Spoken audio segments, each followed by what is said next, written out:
The United States is living through a violent crime surge unlike we've seen in decades. More than a dozen major cities in this country set annual homicide records in 2021. And while crime across the board hasn't hit the levels we saw in the 90s, it is not insignificant, and it's certainly headed the wrong direction. Push alerts from local news stations on your phone or neighborhood apps, they tell us it's bad. It feels bad. But we want to be clear-eyed tonight, really understand the magnitude here, possible solutions as well. Newsy Justice correspondent Jamal Anders investigates in our Newsy Tonight Focus.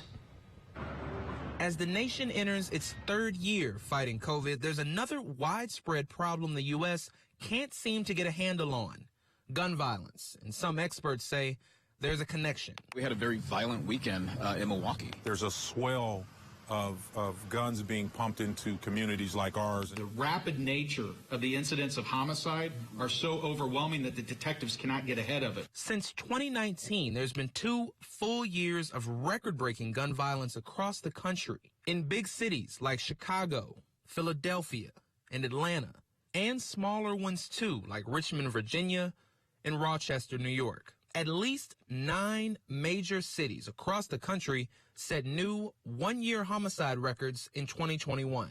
It's easier to get a gun than it is to buy groceries in our neighborhoods. Very easy, very accessible. In Chicago, murders were up 4%, but over a 2-year window, homicides soared by 61% compared to 2019. Believe it or not, for people who don't live in this environment, it's a jungle. Literally, it's a concrete jungle. And you gotta be, your head has to be on the swivel all the time. Lamar Johnson, who runs an anti-violence youth organization on Chicago's South Side, partly blames COVID for the spike, saying intervention efforts to reduce killings were hobbled by virus restrictions. COVID happened, but gun violence still continuing. So they were still losing friends and family in gun violence. We were still going to funerals.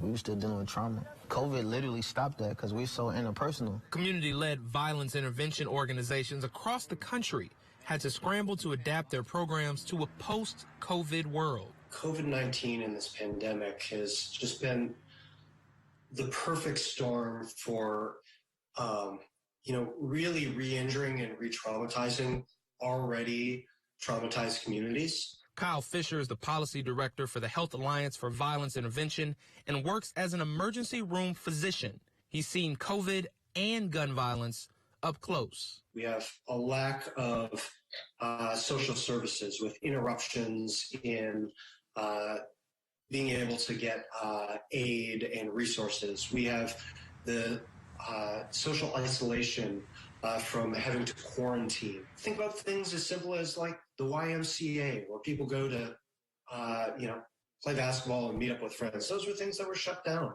So not only did we increase risk factors for violence, but we saw that some of these protective factors that helped keep people safe were also disrupted by the pandemic. We don't know the national murder rate for 2021 yet, but for 2020, it rose 30%, the largest single-year increase since 1905.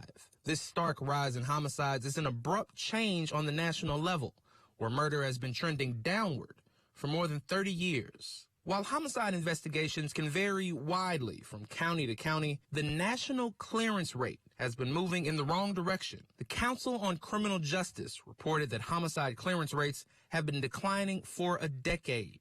In 2020, the most recent year available, the rate was 50%. Black people that year made up a little more than half of the victims.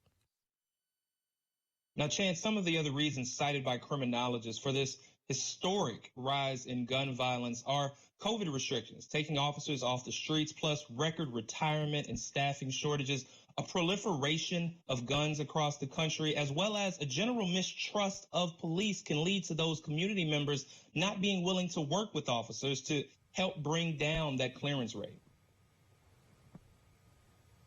Okay, we're going to talk about more of that in a second, but I want to ask you, I don't know if this data covers it all, because there are other crimes out there that are suffered by communities. You know, the carjackings, the robberies, the assaults. What are those looking like?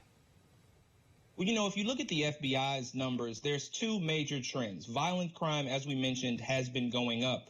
Property crime generally has been going down, except for one major exception, and you said it, That's carjackings. Carjackings have been through the roof in a lot of places. I want to give you some numbers. In Minneapolis, a 500+% increase. You've got 126% increase in New Orleans, 38% increase in Oakland. And that can also be viewed through the lens of the pandemic. You know, a lot of these are committed by juveniles who are either not in school or lost connection with school entirely during when things went remote. And so, again, COVID having a huge impact on this issue in so many different ways. Jamal Andrews with the data and the impacts on communities tonight.